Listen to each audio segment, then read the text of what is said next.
ಕೆಲವೊಂದು ವಿಚಾರಗಳ ಬಗ್ಗೆ ಇವತ್ತು ತಮ್ಮನ್ನು ಉದ್ದೇಶಿಸಿ ಮಾತನಾಡಬೇಕು, ಬಹುಶಃ ಜನರಿಗೆ ಈ ವಿಚಾರಗಳನ್ನು ಮುಟ್ಟಿಸಬೇಕು ಎನ್ನುವ ಒಂದು ದೃಷ್ಟಿಯಿಂದ ನಾನು ಕರೆದಿದ್ದೇನೆ. ಪ್ರಪ್ರಥಮವಾಗಿ ನಮ್ಮ ಜಿಲ್ಲೆಯ BJP ಪಕ್ಷದ ಶಾಸಕರುಗಳು ಅಲ್ಲಲ್ಲಿ ಪತ್ರಿಕಾ ಹೇಳಿಕೆಗಳನ್ನು ಕೊಡ್ತಾ ಇದ್ದಾರೆ. ಈ ಜಿಲ್ಲೆಯಲ್ಲಿ ಶಾಂತಿ ಸಮೃದ್ಧಿ ಆಗಲು ಶ್ರಮಿಸ್ತಿರುವಂಥ ಇಲ್ಲಿಯ ಕಮಿಷನರ್ ಹಾಗೆ ನಮ್ಮ SP ಅವರನ್ನು ಎತ್ತಂಗಡಿ ಮಾಡಲಿಕ್ಕೆ ಆಡಳಿತ ಪಕ್ಷದವರೇ ಹಿಂದಿನಿಂದ ಕೆಲಸ ಮಾಡ್ತಿದ್ದಾರೆ ಅನ್ನುವ ಮಾತನ್ನು ಹೇಳ್ತಾ ಇದ್ದಾರೆ. ನಾನು ಅವರಿಗೆ ಸ್ಪಷ್ಟವಾಗಿ ಉತ್ತರ ಕೊಡಲಿಕ್ಕೆ ನಾನು ಬಯಸ್ತಾ ಇದ್ದೇನೆ. ಯಾವಾಗ ಈ ಜಿಲ್ಲೆ ಶಾಂತಿಯಿಂದ ದೂರ ಹೋಗಿ ಅಶಾಂತಿಯಲ್ಲಿ ತಾಂಡವ ಆಡ್ತಿರುವಂಥ ಸಮಯದಲ್ಲಿ, ಜನಗಳು ನೆಮ್ಮದಿಯಿಂದ ವಾಸಿಸಲಿಕ್ಕೆ ಕಷ್ಟ ಇದ್ದ ಸಮಯದಲ್ಲಿ ಇಲ್ಲಿಗೆ ಒಳ್ಳೆಯ 2 ದಕ್ಷ ಆಫೀಸರ್ಗಳನ್ನು ಕಳಿಸಿದ್ದು ನಮ್ಮ ಕಾಂಗ್ರೆಸ್ ನೇತೃತ್ವದ ಸರ್ಕಾರ. ಅದರ ನಂತರ ಈ ಜಿಲ್ಲೆಯಲ್ಲಿ ಇವತ್ತು ತಾವು ನೋಡ್ತಾ ಇದ್ದೀರಿ, ಕಳೆದ 7-8 ತಿಂಗಳಿನ ನೀವು ಗಮನಿಸ್ತಾ ಬಂದರೆ ಇಲ್ಲಿ ಯಾವುದೇ ರೀತಿಯ ಅಹಿತಕರ ಘಟನೆಗಳಿಗೆ ಇಲ್ಲಿ ಅವಕಾಶಗಳಿಲ್ಲ. ಈ ಹಿಂದೆ ನಡೆಯುತ್ತಿದ್ದಂತಹ ಬೇರೆ ಬೇರೆ ರೀತಿಯ ಅನೈತಿಕ ಚಟುವಟಿಕೆಗಳಾಗಿರ್ಬೋದು, ಅಥವಾ ಜೂಜುಗಳಾಗಿರ್ಬೋದು, ಅಥವಾ ಡ್ರಗ್ ಮಾಫಿಯಾ ಇರ್ಬೋದು, ಇದಕ್ಕೆಲ್ಲ ಕಡಿವಾಣ ಹಾಕಿ ಇವತ್ತು ಜನರಿಗೆ ಒಂದು ಧೈರ್ಯ ಬಂದಿದೆ. ಇಲ್ಲಿ ನಾವು ನಮ್ಮ ಜಿಲ್ಲೆ ಎಲ್ಲ ಬೇರೆ ಇದ್ರಾಗೆ ಈಗ ನಾವು ಕೂಡ ಧೈರ್ಯದಿಂದ ಇರ್ಬೋದು, ಇಲ್ಲಿ ಏನನ್ನಾದರೂ ಮಾಡ್ಬೋದು, ಸಾಧಿಸ್ಬೋದು ಎನ್ನುವಂಥ ಒಂದು ಆತ್ಮವಿಶ್ವಾಸ ಇವತ್ತು ಜನರಲ್ಲಿ ಬಂದಿದೆ. ವಿಶೇಷವಾಗಿ ಇವತ್ತು ನಾವು ಮಕ್ಕಳ ಪೋಷಕರಲ್ಲಿ, ವಿದ್ಯಾರ್ಥಿಗಳ ಪೋಷಕರಲ್ಲಿ ಅವರಿಗೆ ಒಂದು ಥರದ ಭಯದ ವಾತಾವರಣ ಇತ್ತು. ಶಾಲೆಗೆ ಕಳಿಸಿದ್ರೆ ಇವತ್ತು ಶಾಲಾ ಕಾಲೇಜುಗಳಲ್ಲಿ ಈ ಡ್ರಗ್ಸ್ನ ದಂಧೆ ಯಾವ ರೀತಿಯಲ್ಲಿತ್ತು, ಬಹುಶಃ ಇದಕ್ಕೆ ಬಹಳಷ್ಟು 90% ಕಡಿವಾಣಗಳು ಬಿದ್ದದ್ದು ಕೂಡ ಅಷ್ಟೇ ಸತ್ಯ. ಇವತ್ತು ಅವರು ನೆಮ್ಮದಿಯಿಂದ ಇದ್ದಾರೆ. ಒಂದು ಕಡೆಯಿಂದ ಇನ್ವೆಸ್ಟರ್ಸ್ ಕೂಡ ಇಲ್ಲಿಗೆ ಆಕರ್ಷಿತರಾಗಿದ್ದಾರೆ. ಇಂಥ ಸಮಯದಲ್ಲಿ ನಮ್ಮ ಮಾನ್ಯ ಶ್ರೀಮಾನ್ ಸಿದ್ದರಾಮಯ್ಯನವರ ನೇತೃತ್ವದ ಕಾಂಗ್ರೆಸ್ ಸರ್ಕಾರ ಇಲ್ಲಿಗೆ ಕಳಿಸಿಕೊಟ್ಟಂಥ 2 ದಕ್ಷ ಅಧಿಕಾರಿಗಳು, ಜಿಲ್ಲಾಧಿಕಾರಿಗಳು ಎಲ್ಲರೂ ಸೇರಿ ಒಟ್ಟಿಗೆ ಕೆಲಸ ಮಾಡ್ತಿದ್ದು ಇದೆಲ್ಲ ಸಾಧ್ಯ ಆಗಿದೆ. ಆದ್ದರಿಂದ ಇವರನ್ನು ಇಲ್ಲಿಂದ ಈ ಕೂಡಲೇ ಎತ್ತಂಗಡಿ ಮಾಡುವಂಥ ಯಾವ ಇದು ಕೂಡ ಕಾಂಗ್ರೆಸ್ ನೇತೃತ್ವದ ಸರ್ಕಾರಕ್ಕಿಲ್ಲ ಅಂತ ನಾನು ಹೇಳಲಿಕ್ಕೆ ಇಚ್ಛಿಸಿದ್ದೇನೆ. ನಾವು ಕೂಡ ನಮ್ಮ ನಾಯಕರುಗಳಲ್ಲಿ ಮಾತಾಡಿದ್ದೇವೆ. ಮೊನ್ನೆ ತಾನೇ ನಮ್ಮ ಮುಖ್ಯಮಂತ್ರಿಗಳು ಬಂದಿದ್ದರು, ಉಪಮುಖ್ಯಮಂತ್ರಿಗಳು ಬಂದಿದ್ದರು. ನಮ್ಮೆಲ್ಲರ ದೃಷ್ಟಿ ಚುನಾವಣೆಯನ್ನು ಗೆಲ್ಲುವುದು ಮಾತ್ರ ಅಲ್ಲ, ಜನಗಳ ಒಂದು ಏನು ಅವರು ಜೀವನದಲ್ಲಿ ಅವರು ಮುಂದೆ ಬರಬೇಕು, ಆ ಸಮಾಜ ಕಲ್ಯಾಣ ಆಗಬೇಕು ಅನ್ನುವಂಥದ್ದು ಉದ್ದೇಶ ಕಾಂಗ್ರೆಸ್ ನೇತೃತ್ವದ್ದು. ಚುನಾವಣೆ ಗೆಲ್ತಾ ಹೋಗಿ ಸರ್ಕಾರ ಮಾಡೋದು ಮಾತ್ರ ಅಲ್ಲ, ಅದು ರಾಜಕೀಯದ ಒಂದು ಅಂಶ. ಇದಕ್ಕೆ ಕಾಂಗ್ರೆಸ್ ಪಕ್ಷ ಈ ಹಿಂದಿನಿಂದಲೂ ಜನಗಳ ಒಟ್ಟಿಗಿದ್ದು ಜನಗಳ ಅಭಿವೃದ್ಧಿಯನ್ನು ಬಯಸುವಂಥ ಒಂದು ಪಕ್ಷ. ಖಂಡಿತವಾಗ್ಲೂ ದಕ್ಷಿಣ ಕನ್ನಡ ಈಗ ಇನ್ವೆಸ್ಟರ್ಸನ್ನು ಇಲ್ಲಿಗೆ ಆಕರ್ಷಣೆ ಮಾಡ್ತಾ ಇದೆ. ಇಂಥ ಸಮಯದಲ್ಲಿ ಜನಗಳು ಭಯಭೀತಿಯಿಂದ ಇವತ್ತು ಇಲ್ಲಿ ಬದುಕಲಿಕ್ಕೆ ಒಂದು ನೆಮ್ಮದಿಯ ನಿಟ್ಟಿಸುವುದರಿಂದ ಬದುಕ್ತಿದ್ದಾರೆ. ಆ ದೃಷ್ಟಿಯಿಂದ ಇಲ್ಲಿಂದ ಕಮಿಷನರ್ ಆಗಲಿ, SPಗಳನ್ನು ಇದಾಗಲಿ ಯಾರೂ ಕೂಡ ಇಲ್ಲಿಂದ ವರ್ಗಾವಣೆ ಮಾಡಲು ನಾವು ಮಾಡುವಂಥ ಪ್ರಮೇಯವೇ ಇಲ್ಲಿ ಇಲ್ಲ ಅಂತ ಹೇಳ್ತೇನೆ. ಇದರಿಂದ ನೀವು ಜನಗಳನ್ನು ನೀವು ಯಾವ ರೀತಿಯಿಂದ ತಪ್ಪು ದಾರಿಗೆ ಎಳಿತಾ ಇದ್ದೀರಿ ಅಂತ ಹೇಳಿ ಒಂದು ಕಡೆಯಿಂದ ನೀವು ಹೇಳ್ತೀರಿ. ಇವತ್ತು ನಾವು ಕೋಳಿ ಅಂಕದ ವಿಚಾರ ಕೂಡ ಇಲ್ಲಿ ಮಾತಾಡಬೇಕಾದ ಅನಿವಾರ್ಯತೆ ಇದೆ. ಯಾಕಂತ ಹೇಳಿದ್ರೆ ಕೋಳಿ ಅಂಕಗಳ ಇದನ್ನೆಲ್ಲ ನಾವು ಮಾತನಾಡುವಂಥ ವಿಚಾರಗಳೇ ಅಲ್ಲ, ಆದರೆ ಕೋಳಿ ಅಂಕಗಳ ಬಗ್ಗೆ ಇವತ್ತು ಒಂದು ಕಡೆಯಿಂದ ಸಂಸ್ಕೃತಿ ಅಂತ ಹೇಳ್ತೀರಿ. ನಾನು ನಿಮ್ಮ MLAಗಳ ಹತ್ರ ಕೇಳ್ತೇನೆ, ಇವತ್ತು ಧಾರ್ಮಿಕವಾಗಿ ಎಲ್ಲಿ ಕೋಳಿ ಅಂಕಗಳು ಆಗಬೇಕು ಅದಕ್ಕೆ ನಮ್ಮ ಕರ್ನಾಟಕ ರಾಜ್ಯ ಸರ್ಕಾರದಿಂದಾಗಲಿ ನಮ್ಮ ಪೊಲೀಸ್ ಅಧಿಕಾರಿಗಳು ಕೂಡ ಸ್ವಲ್ಪ ರಿಯಾಯಿತಿಯನ್ನು ಕೊಟ್ಟಿದ್ದಾರೆ. ನಿಮಗೆ ಸಾಂಪ್ರದಾಯಿಕವಾಗಿ ಮಾಡಲಿಕ್ಕಿದ್ರೆ 2 ಗಂಟೆನ 3 ಗಂಟೆಯಲ್ಲಿ ಮಾಡಿ ಮುಗಿಸಿ, ಎಲ್ಲಿಯೂ ಕೂಡ ಇದಕ್ಕೆ ಅಡ್ಡ ಬರಲಿಲ್ಲ. ಆದರೆ ನೀವು ಒಂದು ರೀತಿಯಿಂದ ಜನಗಳನ್ನು ಪ್ರಚೋದನೆ ಮಾಡ್ತಾ ಇದ್ದೀರಿ. ಇಲ್ಲ, ಅದು ನಮ್ಮ ಕೆಲವು ವರ್ಷಗಳಿಂದ ಬಂದಿದೆ, ಅದನ್ನು 5 ದಿವಸ ಮಾಡಬೇಕು, 4 ದಿವಸ ಮಾಡಬೇಕು, 3 ದಿವಸ ಮಾಡಬೇಕು ಅಂತ ಹೇಳಿ. ಇವತ್ತು ನಾನು ಬಹಳ ಹೆಮ್ಮೆಯಿಂದ ಹೇಳ್ತಾ ಇದ್ದೇನೆ, ನಮ್ಮ ಅಧಿಕಾರಿಗಳ ಒಂದು ಕಟ್ಟುನಿಟ್ಟಿನ ಕ್ರಮಗಳಿಂದ ಇವತ್ತು ಕೋಳಿ ಅಂಕಕ್ಕೆ ಹೋಗ್ತಿದ್ದ ಅದು ಎಷ್ಟೋ ಯುವಕರು ಬೇರೆ ಉದ್ಯೋಗಗಳನ್ನು ಆರಿಸ್ಕೊಂಡು ಇವತ್ತು ಕೆಲಸಕ್ಕೆ ಹೋಗ್ತಿದ್ದಾರೆ. ಆ ಮನೆಯಲ್ಲಿ ನೆಮ್ಮದಿಯ ನಿಟ್ಟುಸಿರು ಬಿಡುವಂಥದ್ದು. ಇದನ್ನು ಜೂಜಾಟಗಳು ಯಾವ ರೀತಿ ನಡೀತಾ ಇತ್ತು ಅಂತ ನಿಮಗೆ ಗೊತ್ತಿದೆ. ಆದ್ದರಿಂದ ನಮ್ಮ ಮಾನ್ಯ ಶ್ರೀಮಾನ್ ಸಿದ್ದರಾಮಯ್ಯನವರ ನೇತೃತ್ವದ ಸರ್ಕಾರದಲ್ಲಿ, ಕಾಂಗ್ರೆಸ್ ಪಕ್ಷದ ಸರ್ಕಾರದಲ್ಲಿ ಯಾವುದೇ ರೀತಿಯ ಧಾರ್ಮಿಕ ಆಚರಣೆಗಳಿಗೆ ಯಾವತ್ತೂ ಕೂಡ ತೊಂದರೆ ಮಾಡಲೂ ಇಲ್ಲ, ಮುಂದೆಯೂ ಕೂಡ ಮಾಡೋದಿಲ್ಲ. ನಾವು ಸಾಮಾನ್ಯ ಜನರೊಟ್ಟಿಗೆ ಯಾವತ್ತೂ ಇರ್ತೇವೆ ಅನ್ನುವಂಥ ಮಾತನ್ನು ಸ್ಪಷ್ಟವಾಗಿ ಹೇಳ್ತಾ ಇದ್ದೇನೆ. ನೀವು ಒಂದು ರೀತಿಯಲ್ಲಿ ಹೇಳ್ತೀರಿ, ನಮ್ಮ ಮೇಲೆ ನೀವು ದೋಷಾರೋಪಣೆ ಮಾಡ್ತೀರಿ, ನಾವು ಅವರನ್ನು ಕಳಿಸ್ಲಿಕ್ಕೆ ಟ್ರೈ ಮಾಡ್ತಿದ್ದೇವೆ ಅಂತ ಹೇಳಿ. ನಿಜವಾಗಿ ತಿಳಿದಿದ್ರೆ ನೀವು ಈ ಥರದ ಗೊಂದಲದ ಮಾತುಗಳಿಂದ ಅವರನ್ನು ತಂತ್ರ ಮಾಡ್ತಾ ಇದ್ದೀರಿ ಅಂತ ನಾನು ಸ್ಪಷ್ಟವಾಗಿ ಹೇಳಲಿಕ್ಕೆ ಬಯಸ್ತಾ ಇದ್ದೇನೆ. ಎರಡನೇ ವಿಚಾರ, ಇವತ್ತು ಬಹುಶಃ ಕಳೆದ ಒಂದು 6-7 ತಿಂಗಳ ಹಿಂದೆ ಇಲ್ಲಿ ಪತ್ರಿಕಾಗೋಷ್ಠಿ ನಡಿಬೇಕಾದ್ರೆ ನಮ್ಮ ಜಿಲ್ಲೆಯಲ್ಲಿ ಅಶಾಂತಿಯ ವಾತಾವರಣ, 1-2 ಮರ್ಡರ್ಗಳಾದಾಗ ಇಲ್ಲಿ ನಾವು ನಮ್ಮ AICCಯಿಂದ ಒಂದು ಕಮಿಟಿಯನ್ನು ಇಲ್ಲಿಗೆ ಕಳಿಸಿಕೊಟ್ಟಿರ್ತಾರೆ. ಆ ಕಮಿಟಿಯಲ್ಲಿ ಆದ ನಂತರ ಇಲ್ಲಿ ಪತ್ರಿಕಾಗೋಷ್ಠಿ ಮಾಡುವಾಗ ನಿಮ್ಮಿಂದಲೇ ಕ್ವಶನ್ ಬಂದಿತ್ತು. ನಾವು ಅವತ್ತು ಹೇಳಿದ್ದು, ಬಹುಶಃ ಈಗಿರುವಂಥ ಕಾನೂನುಗಳು ಕೆಲವೊಂದು ಕಠಿಣ ಕ್ರಮಗಳನ್ನು ತೆಗೆದುಕೊಳ್ಬೇಕು ಅಂತ ಇದ್ರೂ ಕೂಡ ಇದರಿಂದ ಅಡಚಣೆ ಆಗ್ತಾ ಇದೆ. ಬಹುಶಃ ನಾನು ಮಾತನಾಡಿದ್ರೆ ದ್ವೇಷ ಭಾಷಣ ವಿರುದ್ಧ, ಕಾನೂನಿನ ವಿರುದ್ಧ. ಇವತ್ತು ಆ ಬಿಲ್ಲನ್ನು ನಾವು ಹೇಳಿದ್ದು ಅದು ಮಾಡಿಯೇ ಮಾಡ್ತಾರೆ, ನೆಕ್ಸ್ಟ್ ಸೆಷನಲ್ಲಿ ಇದು ಆಗುತ್ತೆ ಅನ್ನೋದು. ಅದು ಈಗ ಜಾರಿಗೆ ಬಿಲ್ಲನ್ನು ಪಾಸ್ ಮಾಡಿದರು. ಬಿಲ್ಲನ್ನು ಪಾಸ್ ಮಾಡಿದ ನಂತರ ನೀವು ಇದಕ್ಕೆ ವಿರೋಧ ವ್ಯಕ್ತಪಡಿಸಿದ್ರಿ. ಯಾಕಪ್ಪ ನಿಮಗೆ ಭಯ? ನೀವು ಹಾಗಾದ್ರೆ ನೀವು ದ್ವೇಷ ಭಾಷಣೆ ಮಾಡೋದಂತ ನೀವು ಒಪ್ಕೊಳ್ತಾ ಇದ್ದೀರಾ? ನಿಮ್ಮ ವಿರೋಧ ಪಕ್ಷದವರಿಗೆ ಮಾತ್ರನಾ ಇದು ಅನ್ವಯಿಸುದು? ಒಂದು ಬಿಲ್ ಪಾಸ್ ಆದಾಗ ಇದು ಎಲ್ರಿಗೂ ಅನ್ವಯಿಸುತ್ತೆ. ನೀವು ದ್ವೇಷ ಭಾಷಣ ನೀವು ಯಾಕೆ ಮಾಡ್ಲಿಕ್ಕೆ ಹೋಗ್ಬೇಕು? ನಿಮಗೆ ಯಾಕೆ ಇದ್ರ ಭಯ? ಅಲ್ಲಿ ನಾಳೆ ಏನಾದರೂ ಕೇಸ್ ಬಿದ್ದರೆ ನಿಮ್ಮ ಮೇಲೆ ಬೀಳೋದಿಲ್ಲ. ದ್ವೇಷ ಭಾಷಣ ಯಾರು ಮಾಡ್ತಾರೆ, ಪ್ರಚೋದನಕಾರಿ ಭಾಷಣಗಳು ಯಾರು ಮಾಡ್ತಾರೆ, ಅವ್ರ ಮೇಲೆ ಬೀಳುವಂಥದ್ದು. ಹಾಗೆಂತ ಹೇಳಿದ್ರೆ ನೀವೀಗ ಇದಕ್ಕೆ ವಿರೋಧ ವ್ಯಕ್ತಪಡಿಸೋದ್ರಿಂದ ನೀವು ಇದನ್ನು ಮಾಡ್ತಾ ಇದ್ದೀರಿ ಅಂತೇಳಿ ನೀವು ಒಪ್ಕೊಳ್ತಾ ಇದ್ದೀರಾ?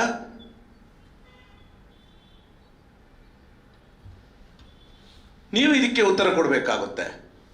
ಇದರ ವಿರುದ್ಧ ಹೋರಾಟ ಅಂತ ಹೇಳಿ ನಿಮ್ಮನ್ನು ಒಂದು ವಿಚಾರದಲ್ಲಿ ನಾನು ಖಂಡಿತವಾಗಲೂ ಇವತ್ತು ಅಭಿನಂದಿಸ್ತೇನೆ. ನನಗೆ ಬಹಳ ಸಂತೋಷ ಆಯಿತು. ಬಹಳ ದಿನಗಳ ನಂತರ ಮೊನ್ನೆ ದಿವಸ ನಮ್ಮ ಕರ್ನಾಟಕ ರಾಜ್ಯ ಸರ್ಕಾರ ಹಾಗೆ ರಾಜ್ಯ ಸರ್ಕಾರದ ವಿಶೇಷವಾಗಿ ಪ್ರವಾಸೋದ್ಯಮದ ಇಲಾಖೆಯಿಂದ ಒಂದು ಕರಾವಳಿ ಜಿಲ್ಲೆಗಳ ಅಭಿವೃದ್ಧಿ ಇದರಲ್ಲಿ ಒಂದು ಕಾನ್ಕ್ಲೇವನ್ನು ಇಲ್ಲಿ ನಡೆಸಿದ್ರು. ಬಹುಶಃ ಇದು ಒಂದು ಒಳ್ಳೆಯ ಒಂದು ಕಾರ್ಯಕ್ರಮವಾಗಿತ್ತು. ನಮ್ಮ ಕರಾವಳಿ ಜಿಲ್ಲೆಗಳ ಎಲ್ಲ ಸಂಸದರುಗಳು, ಎಲ್ಲ ಶಾಸಕರುಗಳು ಪಕ್ಷಭೇದವನ್ನು ಮರೆತು ನೀವು ಬಂದಿದ್ದೀರಿ. ಇದು ಸ್ವಾಗತಾರ್ಹ, ಅಭಿನಂದನೀಯ. ನಿಮ್ಮನ್ನು ಖಂಡಿತವಾಗಲೂ ಈ ವಿಚಾರದಲ್ಲಿ ನಾನು ಅಭಿನಂದಿಸ್ತೇನೆ. ಜಿಲ್ಲೆಯ ಅಭಿವೃದ್ಧಿ ವಿಚಾರಗಳು ಬಂದಾಗ ನಿಮ್ಮ ಪಕ್ಷಭೇದಗಳನ್ನು ಬಿಡಿ, ಈ ರೀತಿ ಭಾಗವಹಿಸಿ, ನಿಮ್ಮ ಸೂಕ್ತ ಸಲಹೆ ಸೂಚನೆಗಳೇನು ಇದೆ ಅದನ್ನು ಕೊಡಿ. ಇದು ರಾಜಕಾರಣಿಗಳು ಮಾಡಬೇಕಾಗಿರುವಂಥದ್ದು. ಇದನ್ನು ನಾವು ಸ್ವಾಗತಿಸ್ತೇವೆ. ಅದು ಬಿಟ್ಟು ನೀವು ಸುಮ್ಮನೆ ಜನಗಳ ನಡುವೆ ಇಲ್ಲ ಸಲ್ಲದ ವಿಚಾರಗಳನ್ನು ಇಟ್ಕೊಂಡು ಚಿಲ್ಲರೆ ರಾಜಕೀಯ ಮಾಡ್ತಿರುವಂಥದ್ದು, ಕೇವಲ ಅಧಿಕಾರಕ್ಕೆ ಬರಲಿಕ್ಕೆ ಮಾತ್ರ. ಅಧಿಕಾರ ಇರುತ್ತೆ, ಹೋಗುತ್ತೆ, ನಾವು ಚುನಾವಣೆ ಗೆಲ್ತೇವೆ, ಸೋಲ್ತೇವೆ, ಆದರೆ ನಾನು ಗೆಲ್ಲೇಬೇಕು ಅಂತ ಹೇಳಿ ಈ ಥರದ ಸಮಾಜ ಬಾಹಿರ ಕೃತ್ಯಗಳಿಗೆ ಪ್ರಚೋದನೆ ಮಾಡುವಂಥದ್ದು, ಜನರನ್ನು ತಪ್ಪು ದಾರಿಯಲ್ಲಿ ಎಳೆದುಕೊಂಡು ಹೋಗುವಂಥ ಇಂಥ ಕೆಲಸಗಳನ್ನು ಮಾಡಲಿಕ್ಕೆ ಹೋಗಬೇಡಿ. ಇವತ್ತು ಎಲ್ಲರೂ ಬಂದವರು ಹೇಳಿದರು, ಮೊನ್ನೆ ನಾವು ಕಾರ್ಯಕ್ರಮದಲ್ಲಿ ನೋಡಿದ್ದು, ದಕ್ಷಿಣ ಕನ್ನಡ ಜಿಲ್ಲೆ ಅಂತ ಬುದ್ಧಿವಂತರ ಜಿಲ್ಲೆ, ಅದೆಷ್ಟೋ ಬ್ಯಾಂಕ್ಗಳು ಇಲ್ಲಿ ಸ್ಥಾಪನೆ ಆಗಿರುವಂಥದ್ದು, ಆರಂಭ ಮಾಡಿರುವಂಥದ್ದು ಜಿಲ್ಲೆ, ಎಲ್ಲ ರೀತಿಯ ಸಂಪನ್ಮೂಲಗಳು ನಮ್ಮ ಹತ್ರ ಇದೆ. ಆದರೆ ಅದರ ಪ್ರಯೋಜನ ಪಡೀಲಿಕ್ಕೆ ನಿಮ್ಮಿಂದ ಆಗ್ತಾ ಇಲ್ಲ ಅಂತ ಬೇರೆಯವರಿಂದ ಬಂದ ನಮ್ಮ ಮಂತ್ರಿಗಳೆಲ್ಲ ಹೇಳ್ತಾರೆ. ಇದಕ್ಕೆ ಯಾರು ಕಾರಣ? ಆದ್ದರಿಂದ ದಯವಿಟ್ಟು ನಾನು ಎಲ್ಲ ಪಕ್ಷದವರನ್ನು, ಇವತ್ತು ನಮ್ಮ ಬೇರೆ ಸಮಸ್ಯೆಗಳು ಕೂಡ ಇದ್ದಾಗ ಇವತ್ತು MLAಗಳಾದವರು ಹೇಳ್ತಾ ಇದ್ದಾರೆ, ಒಂದು ಕಾರ್ಯಕ್ರಮ ಬಂದ ತಕ್ಷಣ ಅವು ಅಗಲ್ನ ಸರ್ಕಾರ ಎಂಕ್ಲು ದಾಲಮಲ್ಪರಾಪು ಜಾಗಲ್ಲು ಎಂಕ್ಲೆಡ್ ದಾಲಮಲ್ಪರಾಪು ನಿಗುಲ್ ದಾಯ ಉಪ್ಪುನು ನಿಗುಲ್ ರಿಸೈನ್ ಕೊಡ್ದು ಮಣಿ ಬಂದು ಇಲ್ಲಡ್ ಕುಲ್ಲೆ ಕೂಡ ಚುನಾವಣೆ ಆವಡು ಯಾರೋ ಮೇಲೆ ಗುಬೆ ಕೊಡಿಸಿ ಬಿಡುವಂಥದ್ದು.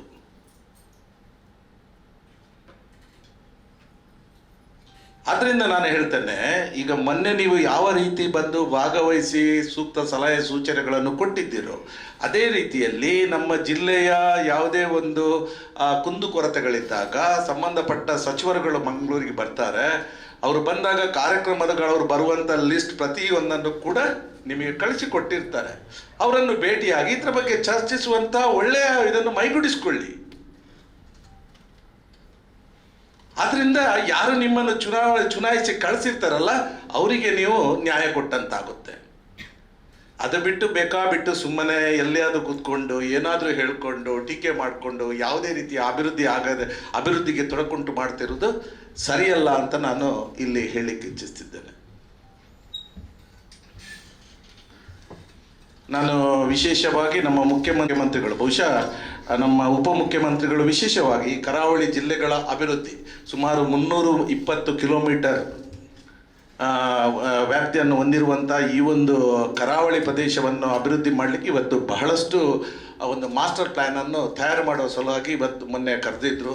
ಇದಕ್ಕೆ ಸಿಕ್ಕಿರುವಂಥ ಸ್ಪಂದನೆ ಬಹಳಷ್ಟು ಇನ್ವೆಸ್ಟರ್ಸನ್ನು ಇಲ್ಲಿಗೆ ಇದು ಅವರನ್ನು ಆಕರ್ಷಿಸಿದೆ ಅನ್ನುವಂಥದ್ದು.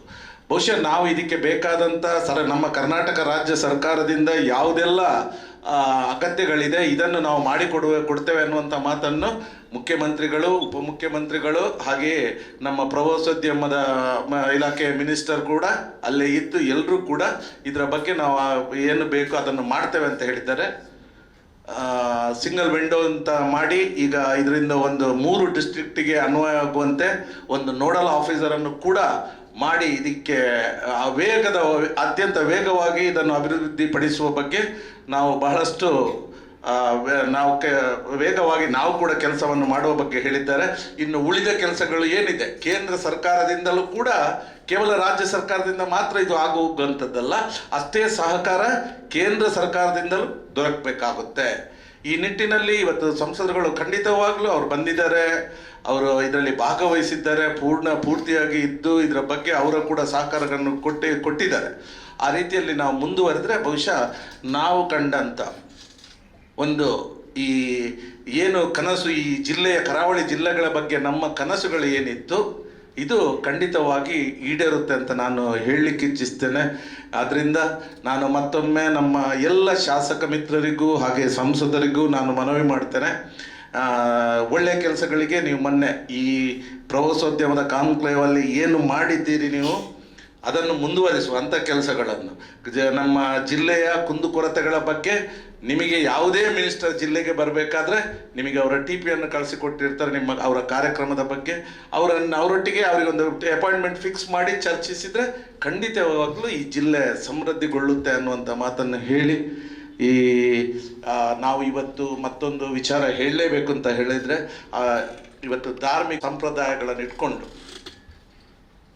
ಈಗ ನನಗೆ ಗೊತ್ತಿದೆ ಪದ್ಮರಾಜ್ ಕೆಲವೊಂದು ವಿಚಾರವನ್ನು ಓಪನ್ ಆಗಿ ಮಾತಾಡಿದರೆ ಪದ್ಮರಾಜನ್ ಇದೇ ವಿಚಾರ ಇಟ್ಕೊಂಡು ಚುನಾವಣೆಯಲ್ಲಿ ನನಗೆ ಚುನಾವಣೆಯಲ್ಲಿ ಚುನಾವಣೆಯಲ್ಲಿ ಗೆಲ್ಲಲಿಕ್ಕೆ ಅಂತ ನಾವು ಚುನಾವಣೆಯಲ್ಲಿ ಸ್ಪರ್ಧೆ ಮಾಡ್ತೇವೆ, ಆದರೆ ಇಂಥ ವಿಚಾರಗಳನ್ನು ಇಟ್ಕೊಂಡು ನನಗೆ ಚುನಾವಣೆಯಲ್ಲಿ ಗೆಲ್ಲಬೇಕನ್ನುವಂಥ ಯಾವುದು ಮನಸ್ಸು ಕೂಡ ಇಲ್ಲ. ಏನಿದ್ರು ಜನಗಳಿಗೆ ಸಹಾಯವಾಗುವಂಥ ಕೆಲಸಗಳನ್ನು ಮಾಡುವ ಒಳ್ಳೆಯ ವಿಚಾರಗಳನ್ನು ಇಟ್ಕೊಂಡು ಜನಗಳ ಮುಂದೆ ಹೋಗುವ ಅನ್ನುವಂಥದ್ದು, ಅಭಿವೃದ್ಧಿ ವಿಚಾರಗಳನ್ನು ಇಟ್ಕೊಂಡು ಮುಂದೆ ಹೋದರೆ ಇವತ್ತು ನಮ್ಮ ಜಿಲ್ಲೆಯಲ್ಲಿರುವಂಥ ಸಂಪನ್ಮೂಲಗಳು ಬಹಳಷ್ಟು ಇವತ್ತು ಎಜುಕೇಷನ್ ಹಬ್ ಅಂತ ಹೇಳ್ತೇವೆ, ಮೆಡಿಕಲ್ ಹಬ್ ಅಂತ ಹೇಳ್ತೇವೆ, ಉದ್ಯೋಗಗಳನ್ನು ಸೃಷ್ಟಿ ಮಾಡುವಂಥ ಕೆಲಸಗಳು ಇಲ್ಲಿಂದ ಆದರೆ ಬಹುಶಃ ನಾವೆಲ್ಲರೂ ಏನು ನಮ್ಮ ಒಂದು ಪ್ರಯತ್ನ ಇದೆ, ಇದಕ್ಕೆ ಕನಸಿದೆ, ಇದು ನನಸಾಗುವಂಥ ಸಮಯ ಬರುತ್ತೆ. ಆದ್ದರಿಂದ ಎಲ್ಲರೂ ಒಟ್ಟಿಗೆ ಕೆಲಸ ಮಾಡುವಂಥ ನಾನು ಹೇಳಿ ಈ ಪತ್ರಿಕಾಗೋಷ್ಠಿಯನ್ನು ಮುಗಿಸಿದ್ದೆ. ತಮ್ಮೇನಾದರೂ ಕ್ವಶನ್ಸ್ ಇದ್ದರೆ ಕೇಳ್ಬೋದು. ನೋಡಿ, 3 ವರ್ಷ ಅಂತ ನಾನು ಹೇಳೋದಿಲ್ಲ, ಈ ಅವರ ಅಧಿಕಾರ ಅವಧಿ 3 ವರ್ಷಗಳಂತ ಇರುತ್ತೆ. ಕೆಲವೊಮ್ಮೆ ಅವರ ಪ್ರಮೋಷನ್ಸ್ಗಳು ನಡುವಲ್ಲಿ ಏನಾದರೂ ಬಂದರೆ ಆದರೆ ಇದರ ಬಗ್ಗೆಯೂ ನಾವು ತಿಳ್ಕೊಂಡಿದ್ದೇವೆ ಖಂಡಿತವಾಗ್ಲೂ. ಅಲ್ಲ, ಅದು ಇರ್ಬೋದು ನಾವು ಹೇಳಿದ್ದೇವಲ್ಲ, ಈಗ ಒಳ್ಳೆಯ ಅಧಿಕಾರಿಗಳು ಅಂದ ತಕ್ಷಣ ಅವರನ್ನು ಒಂದೇ ಡಿಸ್ಟ್ರಿಕ್ಟ್ ಅಂತ ನಾವು ಇದು ಮಾಡ್ಲಿಕ್ಕಾಗೋದಿಲ್ಲ. ಇನ್ನೊಂದು ಕಡೆಯಲ್ಲಿ ಎಲ್ಲಾದರೂ ಈಗ ಎಲ್ಲ ಅಧಿಕಾರಿಗಳು ದಕ್ಷ ಇರ್ತಾರೆ, ಇಲ್ಲ ಅಂತ ಹೇಳೋದಿಲ್ಲ. ಅವರ ಅನಿವಾರ್ಯತೆ ಬಿದ್ದಾಗ ಕೆಲವೊಮ್ಮೆ ಸರ್ಕಾರ ಏನಾದರೂ ಅವರನ್ನು ಬೇರೆ ಕಡೆ ಇದು ಮಾಡ್ಬೋದು. ಆದರೆ ಇಂಥ ಸಮಯದಲ್ಲಿ ಇನ್ನು ಕನಿಷ್ಠ ಒಂದು ವರ್ಷ ತನಕ ಆ ಅಧಿಕಾರಿಗಳು ಇಲ್ಲಿಂದ ಹೋಗದಾಗೆ ಅವರನ್ನು ಇಲ್ಲಿ ಇಟ್ಕೊಳ್ಳುವಂಥ ಜವಾಬ್ದಾರಿ ನಮಗೆ ಕೂಡ ಇದೆ. ಖಂಡಿತವಾಗ್ಲೂ ನಮಗಿದೆ. ಈ ಜಿಲ್ಲೆ ಇವತ್ತು ನೆಮ್ಮದಿಯ ನಿಟ್ಟಿಸಿರು ಬಿಡ್ತಾ ಇದ್ದಾರೆ ಅಂತ ಹೇಳಿದ್ರೆ ಇದಕ್ಕೆ ಅಧಿಕಾರಿಗಳು ಕೂಡ ಕಾರಣ. ಆದ್ರಿಂದ ನಾವು ಖಂಡಿತವಾಗ್ಲೂ ನೀವು ಹೇಳಿದಾಗೆ ಇನ್ನು ಅದನ್ನು ಮಾಡಿದ್ರೆ ನಾವು ಪತ್ರಿಕಾಗೋಷ್ಠಿ ಮಾಡ್ತೇವೆ, ಖಂಡಿತವಾಗ್ಲೂ ಮಾಡ್ತೇವೆ. ಆದರೆ ಇದನ್ನು ಮಾಡುವುದಿಲ್ಲ. ನಮ್ಮ ಮುಖ್ಯಮಂತ್ರಿಗಳು, ನಮ್ಮ ಉಪಮುಖ್ಯಮಂತ್ರಿಗಳು ಬಹಳ ದೃಢವಾದ ನಿರ್ಧಾರವನ್ನು ಅವರು ತಗೊಂಡಿದ್ದಾರೆ.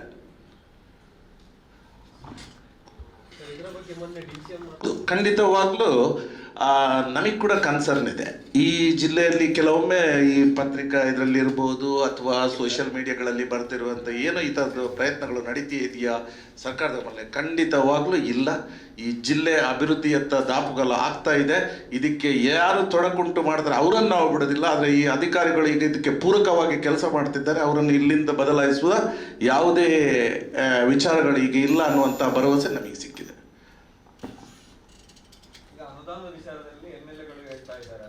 ಹೇಳಿಕೆ ಕೊಡಬೇಕನ್ನೋದಕ್ಕೆ ಏನಾದರೂ ಹೇಳಿಕೆ ಕೊಡೋದಲ್ಲ. ನಾನೇನು ನಾವು ಬದಲಾವಣೆ ತರಬೇಕು, ನಾವು ಬದಲಾಗಬೇಕು.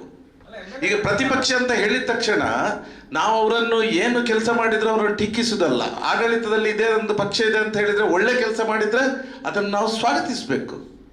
ಈಗ ಒಳ್ಳೆ ಕೆಲಸಗಳು ಏನಾಗ್ತಾ ಇದೆ ಅದನ್ನು ನಾವು ಸ್ವಾಗತ ಮಾಡ್ತೇವೆ, ಯಾರೂ ಆಗಲಿ.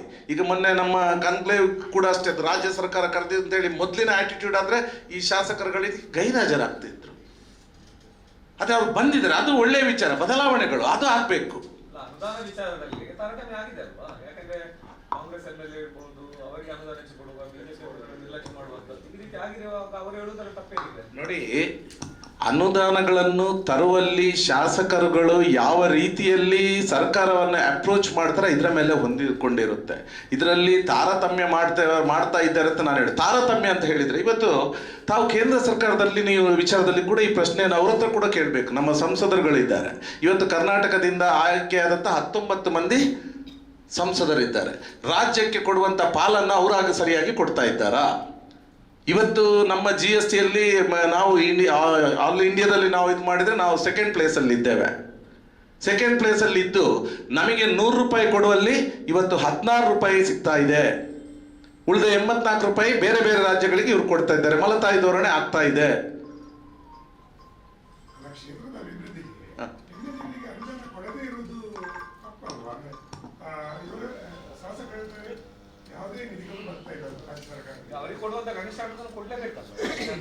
ನೋಡಿ, ಒಂದು ಕಡೆ ಅವರು ಹೇಳ್ತಾ ಇದ್ದಾರೆ, ಒಂದು ಕಡೆ ನಮ್ಮ ಇದರಿಂದ ಇಷ್ಟು ಯೋಜನೆಗಳು ಬಂತು ಅಂತ ಫ್ಲೆಕ್ಸ್ಗಳು ಆಗ್ತಾ ಇದ್ದಾರೆ. ಅವರು ಹೇಳಿದ್ದನ್ನು ಮಾತ್ರ ಅಲ್ಲ, ಈಗ ಒಬ್ಬ ಶಾಸಕರಾಗಿದ್ದಾಗ ಅವರ ಕರ್ತವ್ಯ ಅದು. ಅದನ್ನು ಯಾವ ರೀತಿ ಈಗ ನಮ್ಮ ಅಗತ್ಯ ಏನಿದೆ ಅದನ್ನು ತಿಳಿಸುವಂಥ ಚಾಕಚಕ್ಯತೆ ಅವರಿಗಿರಬೇಕು, ಅದನ್ನು ತೆಗೆದುಕೊಂಡು ಬರುವಂಥದ್ದು. ಇವತ್ತು ಸರ್ಕಾರದಿಂದ ಇವತ್ತು ಏನು ಎಲ್ಲಿ ಕೂಡ ಅಭಿವೃದ್ಧಿ ಕೆಲಸಗಳು ಯಾವುದು ಆಗಬೇಕಾಗಿದೆ. ಈಗ ಮೊದಲು ಇವರು ಏನು ಮಾತಾಡ್ತಿದ್ದಾರೆ ಅಂತ ಹೇಳಿದರೆ, BJP ಸರ್ಕಾರ ಇರಬೇಕಾದ್ರೆ ಕೆಲವು ಟೆಂಡರ್ ಹಾಕದೆ ಕೆಲವೊಂದು ಕೆಲಸಗಳು ಕಾಮಗಾರಿಗಳು ಆಗಿದೆ, ಅಂಥ ಬಿಲ್ಗಳು ಬಂದಿಲ್ಲ. ಅದನ್ನು ಇಟ್ಕೊಂಡು ಇವತ್ತು ಮಾತಾಡ್ತಾ ಇದ್ದಾರೆ. ಇವತ್ತು ಗ್ಯಾರಂಟಿ ಯೋಜನೆಗಳು ಇವತ್ತು ನಾವು ನೋಡ್ತಾ ಇದ್ದೇವೆ, ಸರ್ಕಾರ ಎಷ್ಟು ವ್ಯಯ ಮಾಡ್ತಾ ಇದೆ ಜನಗಳಿಗೆ. ಇವತ್ತು ನೇರವಾಗಿ ಅವರಿಗೆ ಮನೆಗೆ ಮುಟ್ಟುವಂಥ ಕೆಲಸಗಳು ಈ ಗ್ಯಾರಂಟಿ ಯೋಜನೆಗಳಿಂದ ಆಗ್ತಾ ಇದೆ. ಆದ್ದರಿಂದ ಇವತ್ತು ಅಭಿವೃದ್ಧಿ ಕೆಲಸಗಳಿಗೆ ಏನು ಕೂಡ ಅನುದಾನಗಳು ಕೊಡ್ತಾ ಇಲ್ವ ಅಂತ ಕೇಳಿದರೆ ಖಂಡಿತವಾಗ್ಲೂ ಕೊಡ್ತಾ ಇದೆ. ಇವತ್ತು ಉಳ್ಳಾಲವನ್ನು ನೋಡಿ, ಪುತ್ತೂರನ್ನು ನೋಡಿ, ಎಲ್ಲ ಕಡೆ ಕೆಲಸಗಳು ಆಗ್ತಾ ಇದೆ. ಹೌದು, ನಮ್ಮ ಶಾಸಕರು ಅಷ್ಟು ಕೆಪೇಬಲ್ ಇದ್ದಾರೆ. ನೀವು ಒಳ್ಳೆಯ ಯೋಜನೆಗಳನ್ನು ಇಲ್ಲ, ನಮ್ಮನ್ನು ಕೂಡ ಕರೀರಿ, ನೀವು ಹೋಗ್ಬೇಕಾದ್ರೆ ನಾವು ಬರ್ತೇವೆ. ನಮಗೆ ಅಭಿವೃದ್ಧಿ ವಿಚಾರದಲ್ಲಿ ನಾವು ರಾಜಕೀಯ ಮಾಡ್ಲಿಕ್ಕೆ ಹೋಗೋದಿಲ್ಲ, ನಿಮ್ಮೊಟ್ಟಿಗೆ ನಾವು ಬರ್ತೇವೆ. ನಮ್ಮಿಂದ ಆಗೋದಿಲ್ಲ, ನೀವು ನಮ್ಮೊಟ್ಟಿಗೆ ಬನ್ನಿ ಅಂತ ಹೇಳಿ.